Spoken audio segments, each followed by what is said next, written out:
ಧರ್ಮಸ್ಥಳ ಹೆಣೌತ ಪ್ರಕರಣಕ್ಕೆ ಸಂಬಂಧಪಟ್ಟ ಹಾಗೆ ಮೇಜರ್ ಅಪ್ಡೇಟ್ಸ್ ಒಂದು ಲಭ್ಯವಾಗ್ತಾ ಇದೆ. ಇನ್ನೇನು ಕೆಲವೇ ಕ್ಷಣಗಳಲ್ಲಿ ಸಮಾಧಿಯ ರಹಸ್ಯ ರಿವೀಲ್ ಆಗುತ್ತಾ? ಧರ್ಮಸ್ಥಳ ಫೈಲ್ಸ್ ಇದು ಬಿಗ್ ಡೇ, ಇಂದು ಬಿಗ್ ಡೇ. ಕೆಲವೇ ಕ್ಷಣಗಳಲ್ಲಿ ಸಮಾಧಿ ರಹಸ್ಯ ಬಯಲು.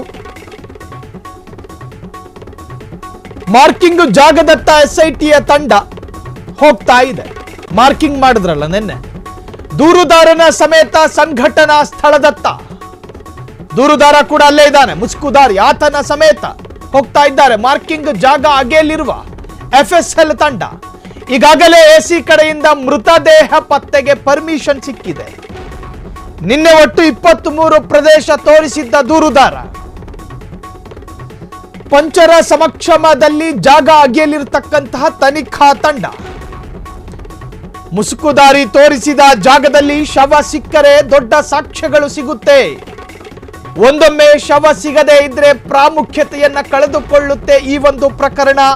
ಇಡೀ ಪ್ರಕರಣದ ಭವಿಷ್ಯ ಇಂದಿನ ಶೋಧ ಕಾರ್ಯದ ಮೇಲೆ ನಿಂತುಕೊಂಡಿದೆ. ಧರ್ಮಸ್ಥಳ ಪ್ರಕರಣ ರಾಜ್ಯದ ಅಥವಾ ದೇಶದ ಅತ್ಯಂತ ಮ್ಯಾಸಿವ್ ಪ್ರಕರಣ, ಅದು ಅತಿ ದೊಡ್ಡ ಪ್ರಕರಣ. ಅದು ಹೆಣೌತ ಪ್ರಕರಣ. ಹೆಣೌತ ಪ್ರಕರಣಕ್ಕೆ ಸಂಬಂಧಪಟ್ಟ ಹಾಗೆ SIT ತನಿಖಾ ತಂಡ ರಚನೆಯಾಯಿತು.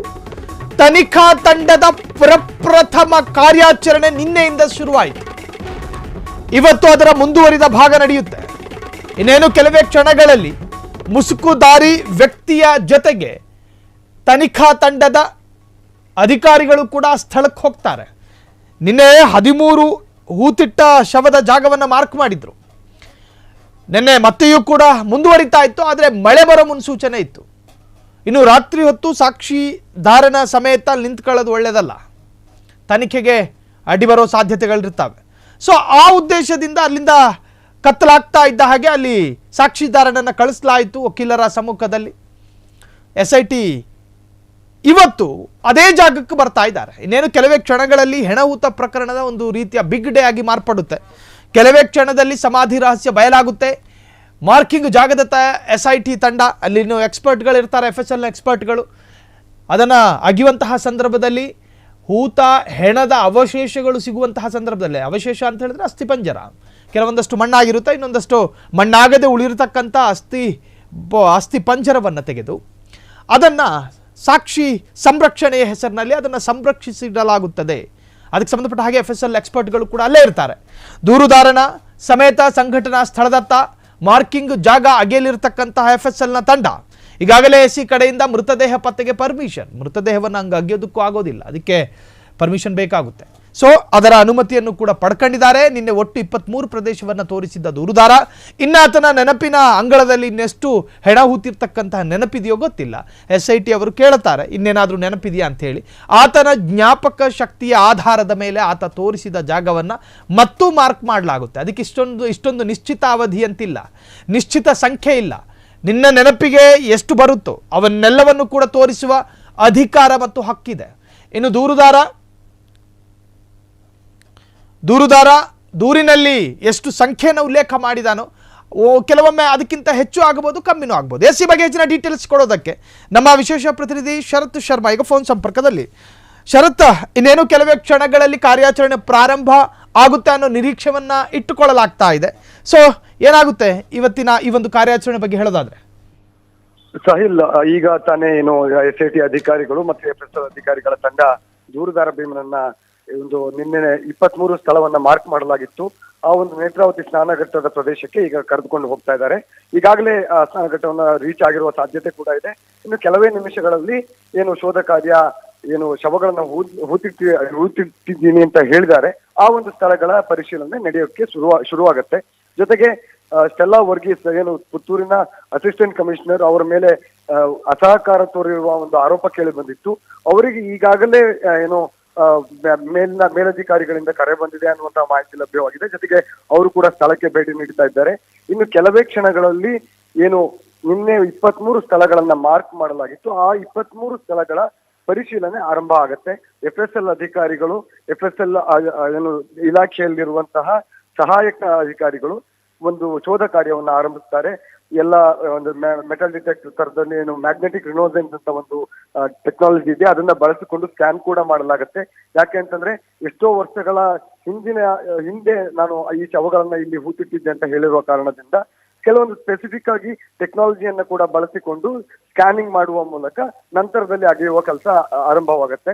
ಮತ್ತೆ ಈ ಒಂದು 23 ಮಾರ್ಕ್ ಮಾಡಿರುವಂತಹ ಪ್ರದೇಶಗಳಲ್ಲಿ ಇವತ್ತೇ ಶವವನ್ನ ಮೇಲೆತ್ತುವ ಅಥವಾ ಅಗೆಯುವ ಕೆಲಸ ಸಂಪೂರ್ಣವಾಗುತ್ತೆ ಅಂತ ಹೇಳೋದಕ್ಕೆ ಸಾಧ್ಯ ಇಲ್ಲ.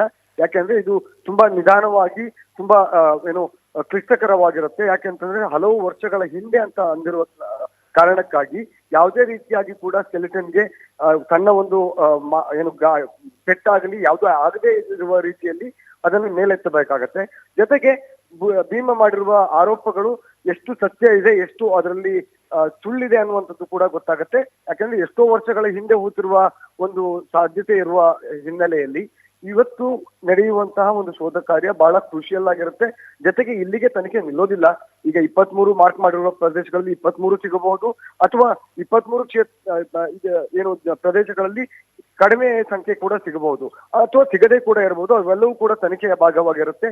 ಅದಾದ ನಂತರದಲ್ಲಿ ನೇತ್ರಾವತಿ ಸ್ನಾನಘಟ್ಟದ ನಂತರ ತಲೆಬುರುಡೆಯನ್ನ ತೆಗೆದುಕೊಂಡು ಬಂದು ಮ್ಯಾಜಿಸ್ಟ್ರೇಟ್ ಮುಂದೆ ಇಟ್ಟಿದ್ದ ಭೀಮಾ, ಆ ಒಂದು ಸ್ಥಳಕ್ಕೆ ಕೂಡ ಭೇಟಿ ನೀಡಲಾಗುತ್ತೆ. ಅದು ಮುಂದಿನ ಐ ಥಿಂಕ್ ನಾಳೆ ಆ ಒಂದು ಕಾರ್ಯ ಆಗುವ ಸಾಧ್ಯತೆ ಇದೆ. ಜೊತೆಗೆ ಅಲ್ಲೇ ಒಂದು 4 ರಿಂದ 5 ಹೆಣ್ಣು ಮಕ್ಕಳ ಒಂದು ಶವವನ್ನ ಹೂತಿಟ್ಟಿದ್ದೇನೆ ಅನ್ನುವ ಮಾತುಗಳನ್ನ ಕೂಡ SIT ಅಧಿಕಾರಿಗಳಿಗೆ ದೂರುದಾರ ಭೀಮಾ ಹೇಳಿದ್ದಾನೆ ಅನ್ನುವ ಮಾಹಿತಿ ಈಗ ತಾನೇ ಫ್ರೀಡಂ ಟಿವಿಗೆ ಲಭ್ಯವಾಗಿದೆ.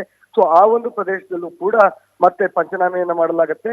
ಜೊತೆಗೆ ಮಾರ್ಕಿಂಗ್ ಕೂಡ ಮಾಡಿ ಅದನ್ನ ಈಗಾಗಲೇ ಕಾರ್ಡನ್ ಆಫ್ ಮಾಡಲಾಗಿದೆ. ಅಲ್ಲೂ ಕೂಡ ಶೋಧ ಕಾರ್ಯ ನಡೆಯುತ್ತೆ. ಅದಾದ ನಂತರದಲ್ಲಿ ಬಾಹುಬಲಿ ಬೆಟ್ಟ ಅಂತ, ಅಂದ್ರೆ ಈಗ ನೇತ್ರಾವತಿ ಸ್ನಾನಘಟ್ಟದಿಂದ ಕೇವಲ ಒಂದು 2 ರಿಂದ 3 ಕಿಲೋಮೀಟರ್ ದೂರದಲ್ಲಿರುವ ಬಾಹುಬಲಿ ಬೆಟ್ಟ ಅನ್ನುವಂತಹ ಜಾಗದಲ್ಲಿ ನಾಳೆ ಒಂದು ಮಾರ್ಕಿಂಗ್ ನಡೆಯುವಂತಹ ಸಾಧ್ಯತೆ ಇದೆ. ಅದಕ್ಕೆ ಈಗಾಗಲೇ SIT ಪ್ರೊಟೆಕ್ಷನ್ ಕೂಡ ನೀಡಲಾಗಿದೆ ಅನ್ನುವಂತಹ ಮಾಹಿತಿ ಲಭ್ಯವಾಗ್ತಾ ಇದೆ. ಸಾಹಿಬ್ ಶರತ್ತಿನ ಹೇಳಿ ಕೇಳಿ ಕರಾವಳಿ ಭಾಗ ಮಳೆ ಯಾವ ಕ್ಷಣ ಬರುತ್ತೆ ಅಂತ ಹೇಳೋದಕ್ಕೂ ಕೂಡ ಸಾಧ್ಯ ಇಲ್ಲ. ನಿನ್ನೆಯೂ ಕೂಡ ಆ ಕಾರ್ಯಾಚರಣೆ ಅರ್ಧಕ್ಕೆ ಮೊಟ್ಟಕ್ಕಾಗೋದಕ್ಕೂ ಮಳೆ ಒಂದು ಕಾರಣವಾಗಿತ್ತು. ಸೊ ಇವತ್ತು ಒಂದು ವೇಳೆ ಮಳೆ ಬಂದ್ರೆ ಇದಕ್ಕೆ ಅನಾನುಕೂಲ ಆಗಬಹುದಾ ಶರತ್? ಒಂದು ಮಳೆಯ ನಡುವೆಯೂ ಕೂಡ ಕೆಲಸವನ್ನ ಮಾಡ್ತಾರೆ. ಆದ್ರೆ ಅದಕ್ಕೆ ಸಂಬಂಧಪಟ್ಟ ಹಾಗೆ ಅದಕ್ಕೆ ಏನ್ ಪ್ರೊಟೆಕ್ಷನ್ ಮಾಡಬೇಕು, ಮಳೆ ನೀರು ಬೀಳದಂತೆ ಏನ್ ಮಾಡ್ಬೇಕು, ಆ ಒಂದು ಅದಕ್ಕೆ ಬೇಕಾಗಿರುವ ಸಲಕರಣೆಗಳನ್ನ ಈಗಾಗಲೇ SIT ಮಾಡಿಕೊಂಡಿದೆ. ಬಟ್ ಅದಾದ ನಂತರವೂ ಕೂಡ ಈ ಮಲೆನಾಡಿನ ಮತ್ತು ಕರಾವಳಿಯ ಮಳೆಯನ್ನ ಪ್ರಿಡಿಕ್ಟ್ ಮಾಡೋದಕ್ಕೆ ಸಾಧ್ಯ ಇಲ್ಲ. ಈ ತುಂಬಾ ಮಟ್ಟದ ಮಳೆ ಆದ್ರೆ ಖಂಡಿತವಾಗ್ಲೂ ಕೂಡ ಈ ಒಂದು ಶೋಧ ಕಾರ್ಯಾಚರಣೆಗೆ ಅಡ್ಡಿ ಆಗಲಿದೆ. ಇದೇ ಒಂದು ಕಾರಣಕ್ಕೆ ಬೆಳಿಗ್ಗೆ ಮುಂಚೆ ಆರಂಭಿಸಿದ್ರೆ ಸಂಜೆ ಹೊತ್ತಿಗೆ ಹೆಚ್ಚಿನ ಮಳೆ ಬರುವ ನಿರೀಕ್ಷೆ ಇರೋದ್ರಿಂದ ಬೆಳಿಗ್ಗೆ ಮುಂಜಾನೆ ಆರಂಭಿಸಬೇಕು ಅನ್ನುವಂತಹ ಒಂದು ಇರಾದೆಯನ್ನ SIT ಅಧಿಕಾರಿಗಳು ಹೊಂದಿದ್ರು. ಆದ್ರೆ AC ಸ್ಟೆಲ್ಲಾ ವರ್ಗೀಸ್ ಅವರು ಮಾಡಿರುವಂತಹ ಒಂದು ಡಿಲೇ ಇಂದ ಈಗ ಅಂದ್ರೆ ಇಷ್ಟು ಆಲ್ಮೋಸ್ಟ್ ಮಧ್ಯಾಹ್ನ ಆಗಿದೆ. ಈಗ ಮಧ್ಯಾಹ್ನ ಈ ಒಂದು ಶೋಧ ಕಾರ್ಯ ಆರಂಭವಾಗ್ತಾ ಇದೆ. ಆದ್ರೆ ಈ ಬಗ್ಗೆ ಈಗಾಗಲೇ SIT ಅಧಿಕಾರಿಗಳು ಕೂಡ ತಮ್ಮ ಸಿಟ್ಟನ್ನ ಹೊರಹಾಕಿದ್ದಾರೆ. ಮುಂದಿನ ದಿನಗಳಲ್ಲಿ ಈ ರೀತಿಯ ಅಸಹಕಾರ ಕಂಡು ಬರುವ ಸಾಧ್ಯತೆಗಳು ಕಡಿಮೆ ಇದೆ. ಮತ್ತೆ ಇವತ್ತಿನ ಒಂದು ಶೋಧ ಕಾರ್ಯಾಚರಣೆ ಆದಷ್ಟು ತ್ವರಿತಗತಿಯಿಂದ ಸಾಗಲಿದೆ. ಜೊತೆಗೆ ಮಳೆ ಬಂದ್ರೆ ಖಂಡಿತವಾಗ್ಲೂ ನಿಲ್ಲಿಸಬೇಕಾಗತ್ತೆ, ಅಥವಾ ಆಲ್ಟರ್ನೇಟಿವ್ ವ್ಯವಸ್ಥೆಯನ್ನ ಮಾಡ್ಕೋಬೇಕಾಗತ್ತೆ, ಅಥವಾ ಬೇರೆ ಪ್ರದೇಶದಲ್ಲಿ ಏನಾದ್ರು ಮಳೆ ಸ್ವಲ್ಪ ಕಡಿಮೆ ಇದ್ದಲ್ಲಿ ಅಂತಲ್ಲಿಗೆ ಹೋಗುವಂತಹ ಪ್ರಯತ್ನಗಳು, ಅಥವಾ ಸಂಪೂರ್ಣವಾಗಿ ಮೊಟಕುಗೊಳಿಸುವಂತಹ ಒಂದು ಏನಾದ್ರು ಆತ ಸಿಚುವೇಶನ್ ಬಂದ್ರೆ ಮತ್ತೆ ಆತನ್ನ ಕರೆದುಕೊಂಡು ಹೋಗಿ ಹೇಳಿಕೆಯನ್ನ ದಾಖಲಿಸಿಕೊಳ್ಳುವ ಕೆಲಸವನ್ನ ಬೇಕಾದ್ರೂ ಮುಂದುವರಿಸಬಹುದು. ಒಟ್ಟು SIT ತನಿಖೆ ಯಾವುದೇ ರೀತಿಯಾಗಿ ಕೂಡ ಸ್ಟಾಪ್ ಅಂತ ಆಗೋದಿಲ್ಲ. ಅದು ಬೇರೆ ರೀತಿಯಲ್ಲಿ ಬೇರೆ ಒಂದು ದಾರಿಯನ್ನು ಹುಡುಕಿಕೊಂಡು SIT ತನಿಖೆ ಮುಂದುವರಿಯಲಿದೆ. ಸಾಹಿಲ್, ಥ್ಯಾಂಕ್ ಯು ಶರತ್ ತಮ್ಮೆಲ್ಲ ಡೀಟೇಲ್ಸ್ಗೆ. ಒಂದು ಕಡೆಯಲ್ಲಿ SIT ತಂಡ ಒಂದಷ್ಟು ಜಾಗಗಳನ್ನ ವರ್ಗೀಕರಣ ಮಾಡಿ ಇವತ್ತು ಸ್ನಾನಘಟ್ಟ, ನೇತ್ರಾವತಿ ಸ್ನಾನಘಟ್ಟ ಆದರೆ ನಾಳೆ ದಿನ ಬಾಹುಬಲಿ, ಹೀಗೆ ಒಂದಷ್ಟು ಸ್ಥಳಗಳನ್ನು ವರ್ಗೀಕರಣ ಮಾಡಿ ಈತ ಸಾಕ್ಷಿದಾರ ಕೊಡುವಂತಹ ಸುಳಿವಿನ ಆಧಾರದಲ್ಲಿ ಅಥವಾ ಆತ ತೋರಿಸುವಂತಹ ಜಾಗಗಳನ್ನು ಮಾರ್ಕ್ ಮಾಡಿಕೊಳ್ಳುವ ಪ್ರಕ್ರಿಯೆಗಳು ಆರಂಭದಲ್ಲಿ ನಡೆಯುತ್ತೆ. ನಿನ್ನೆಯೂ ಕೂಡ ಅದೇ ನಡೆದಿದ್ದು. 13 ಸ್ಥಳಗಳನ್ನು ಈಗಾಗಲೇ ಪೊಲೀಸರು ಮಾರ್ಕ್ ಮಾಡಿದ್ದಾರೆ. ಅದರ ಸುತ್ತಲೂ ಕೂಡ ನಾಕಾಬಂದಿಯನ್ನು ಇರಿಸಲಾಗಿದೆ.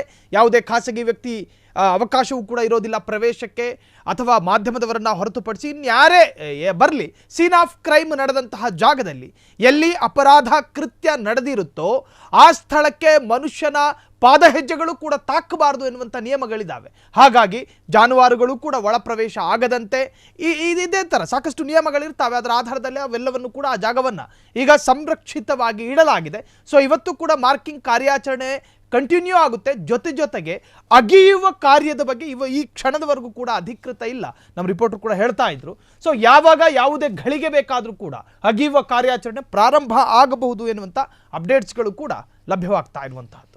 ಕ್ಷಣದ ಸುದ್ದಿಗಳಿಗಾಗಿ ಫ್ರೀಡಂ ಟಿವಿ ಸಬ್ಸ್ಕ್ರೈಬ್ ಮಾಡಿ, ಲೈಕ್ ಮಾಡಿ ಹಾಗೂ ಫಾಲೋ ಮಾಡಿ.